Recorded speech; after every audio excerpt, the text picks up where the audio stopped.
ఎవ్వరు కూడా పిల్లల కోసం హెవీ మెడిసిన్ యూజ్ చేయొద్దు. మేబీ నాకు అందువలనే ఇలా అయిందేమోనని నాకనిపిస్తది. నేనైతే 5 ఇయర్స్ అప్పుడప్పుడు మాకు కుదిరినప్పుడల్లా మేము ఒక మిడిల్ క్లాస్ వాళ్ళం. 2, 3 వేలు దాచిపెట్టుకునేదే హాస్పిటల్ అలా చూపించుకునేదాన్ని.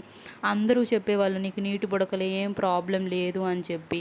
అలా ఒక ఒంగోలులో ఒక పేరు మోసిన డాక్టర్ హాస్పిటల్‌కి పోతే నా హెల్తే ఖరాబ్ అయింది. ఆమె ఇచ్చిన మెడిసిన్ నేను ఏసుకోవడం ఏంటో. నాకు ప్రతి చోట ఆ మెడిసినే ఇచ్చేవాళ్ళు. నేను ఏసుకునేదాన్ని కాదు. నా కర్మ ఏంటో ఆ మెడిసిన్ వేసుకోవడం వల్ల నా హెల్త్ మొత్తం ప్రాబ్లమ్ అయిపోయింది. ఎప్పుడు నాకు పీరియడ్ రెగ్యులర్‌గా వచ్చేయి. ఇర్రెగ్యులర్ అయిపోయినియి. ఆ టైంలో చాలా సఫర్ అయిపోయాను భయంకరమైన కడుపులో నొప్పితోటి. అయితే హైదరాబాద్‌లో ఒక మంచి డాక్టర్ డాక్టర్ అన్నపూర్ణ నాకు ఫీజు కూడా తీసుకోకుండా నా బాధను చూసి ఫ్రీగా 20 డేస్‌లోనే నా ఎండోమెట్రియోసిస్ ప్రాబ్లమ్‌ని క్యూర్ చేసి